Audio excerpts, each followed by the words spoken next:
Hello students, in this session we will be discussing the synopsis of topic electromagnetic waves.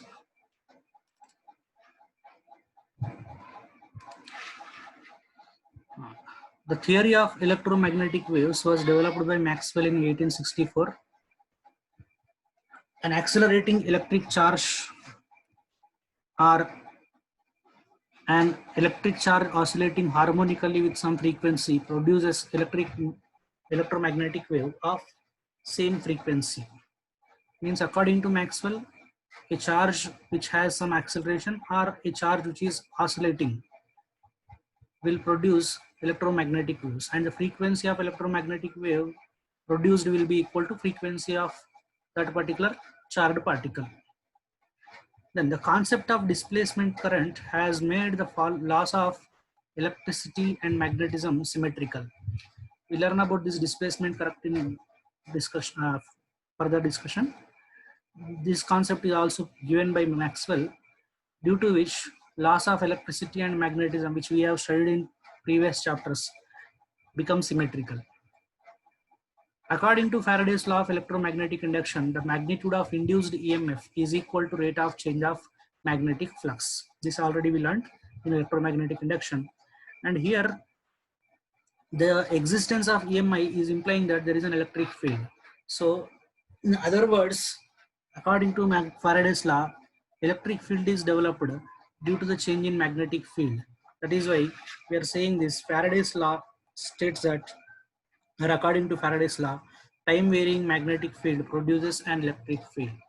So by symmetry, the time varying electric field should produce magnetic field, and this is what displacement current does. The concept of displacement current arises from this symmetry. When time varying magnetic field can produce electric field, a time varying electric field should give rise to a magnetic field.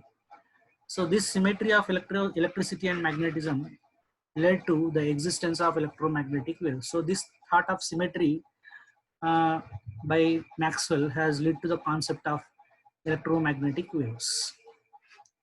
Now,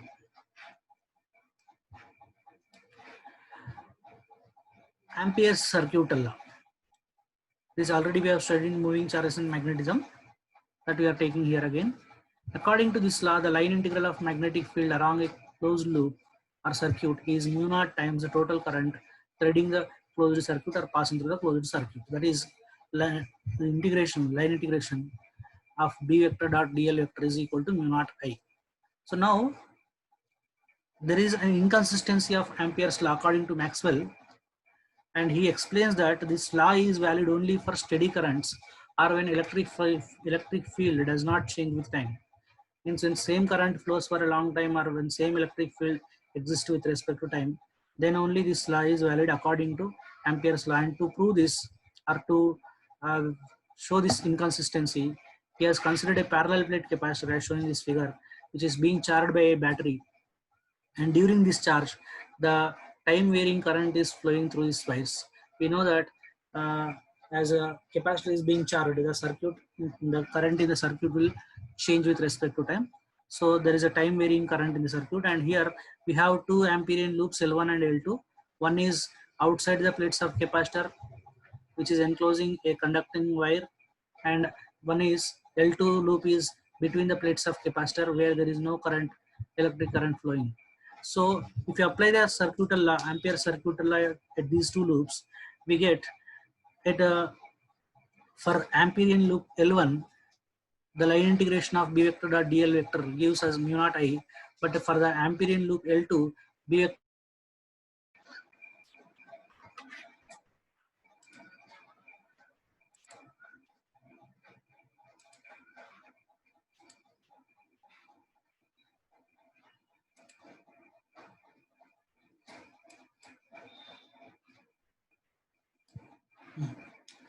So as we already were discussing, to prove the inconsistency of Ampere's law, Ampere has considered a parallel plate capacitor which is being charged by time varying current, and by considering two loops L1 and L2 and applying the Ampere's law, we are getting different results for these loops. For loop L1, which is outside the parallel plates of parallel plate capacitor and carrying a current I through it, there will be the result integration B vector dot dl vector along the L1 is equal to mu naught I. But since there is no current passing through this L2 loop, the right hand side of this equation will become 0. That is integration B vector dot dl vector along the loop L2 is equal to 0. But experimentally it is found that between the plates of capacitor, when they are in charging condition, there will be a magnetic field present. So that means Ampere's law is failing to account for that magnetic field. This is the inconsistency in Ampere's law that is proven by Maxwell. And for removing that inconsistency, Maxwell makes a small correction.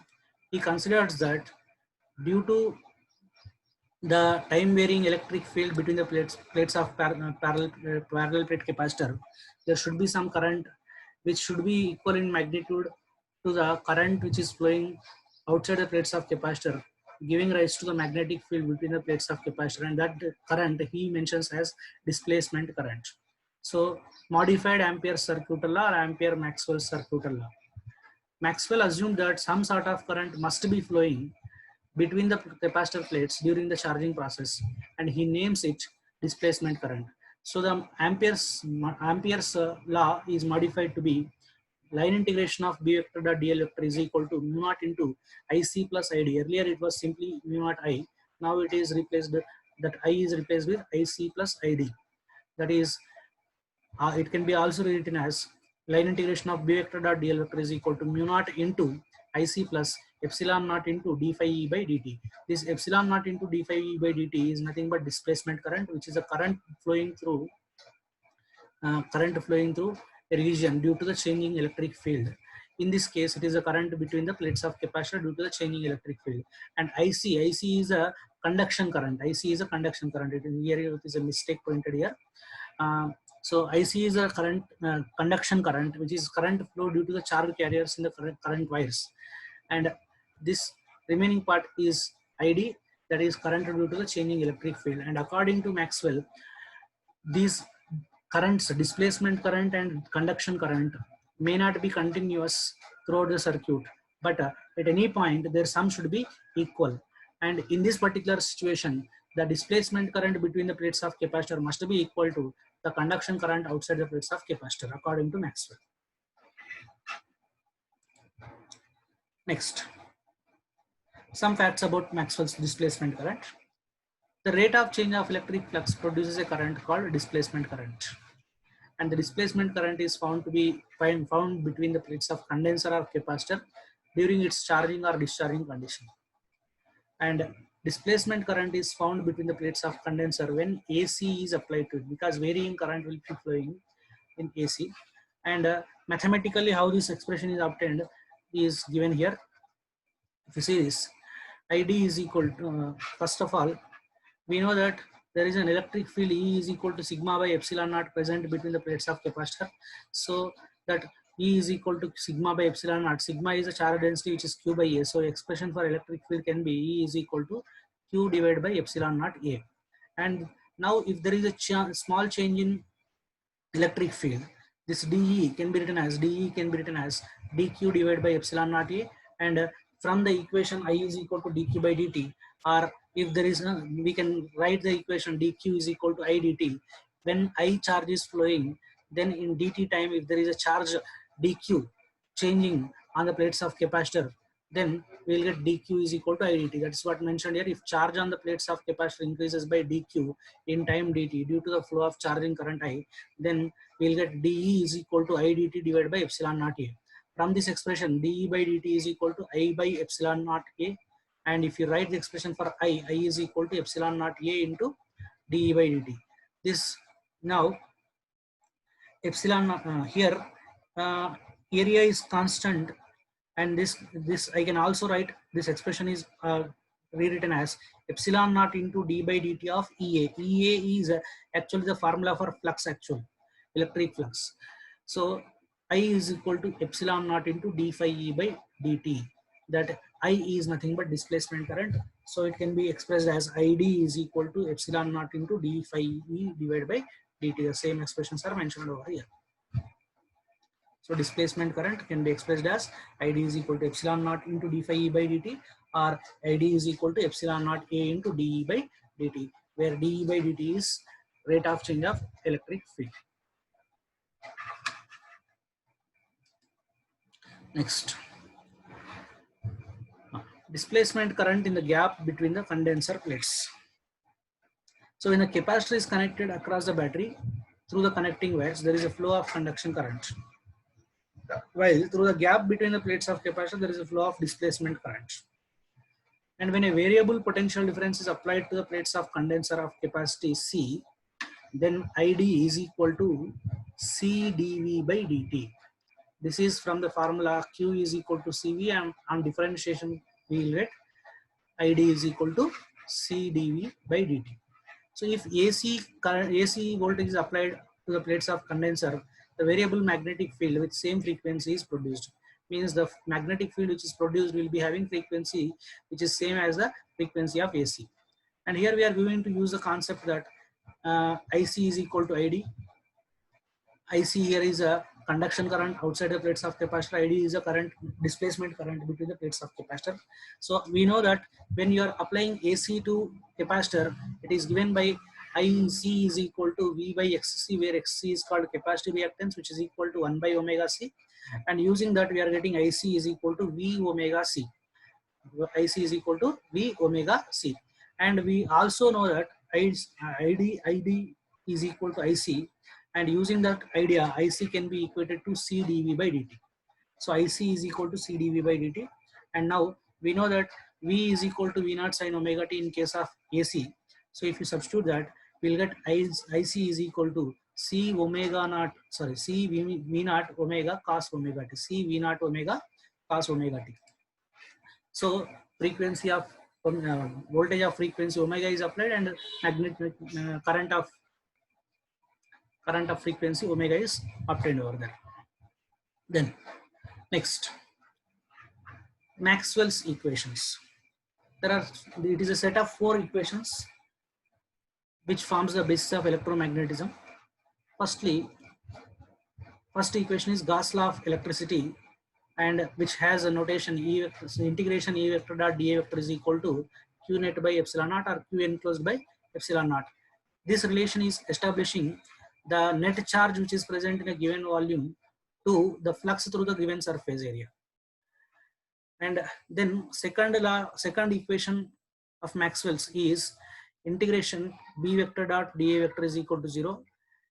And here the right hand side of this equation is 0. This is, and left hand side is representing the flux. So flux through a closed surface is 0 in magnetism. This is because always the number of magnetic field lines leaving the surface and entering the surface would be equal. That is because they are closed curves. And also it indicates that there will be no isolated magnetic monopoles, whereas there will be isolated charges in case of electricity. And third equation is Faraday's law of electromagnetic induction, which can be expressed as integration E vector dot dl vector is equal to minus d phi b by dt. This integration E vector dot dl vector is nothing but induced EMF. So here it is relating that a time varying magnetic field is going to produce an electric field. Then the fourth equation is Ampere-Maxwell's law.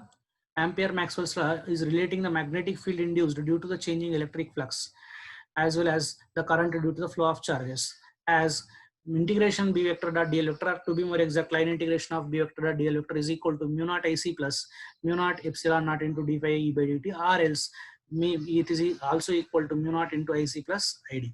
So these 4 equations are called Maxwell's equation, and they are fundamental to the study of electromagnetism. The next important points regarding electromagnetic waves characteristics. The figure shows a graphical representation of an electromagnetic wave which is propagating along x-axis. If you observe this diagram, along the x direction the wave is propagating, and along the y direction electric field oscillations are taking place, and along the z direction magnetic field oscillations are taking place. And very carefully if you observe, the oscillations of electric field and oscillations of magnetic field are perpendicular to the direction of propagation of the wave. That means this wave is a transverse wave. This wave is a transverse wave. And also if you see this very carefully, electric field and magnetic field will become maximum and minimum at same time.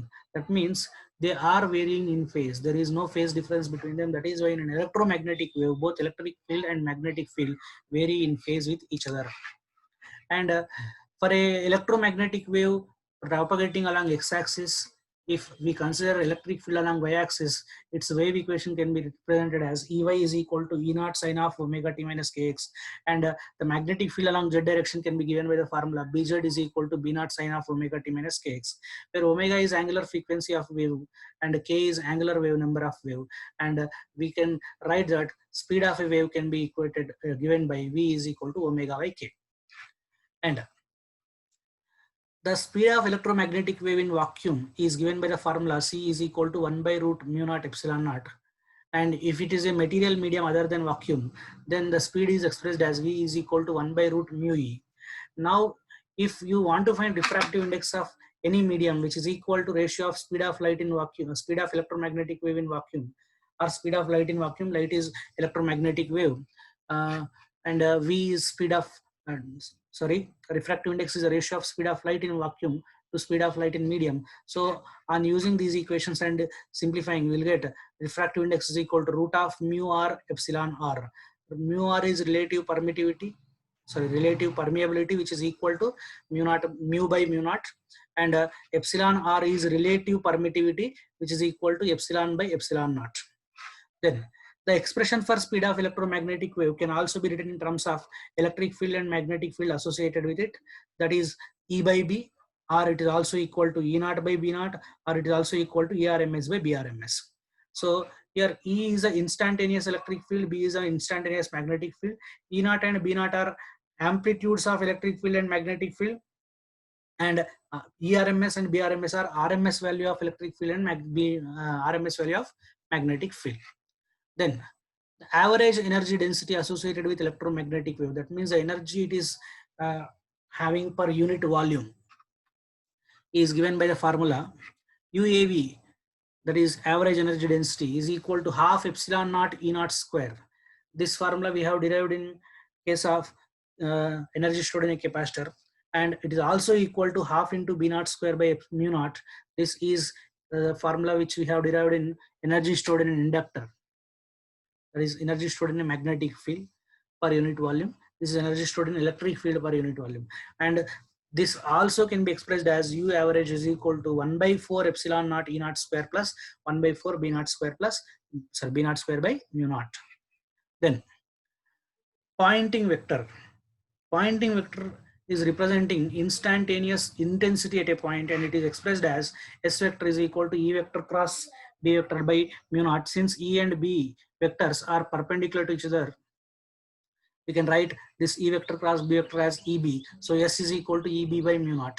And this E vector cross B vector also gives us the direction of flow of energy when electromagnetic wave is propagating in a medium. Then the intensity of electromagnetic wave is the average rate of flow of energy in a direction per unit time per unit area.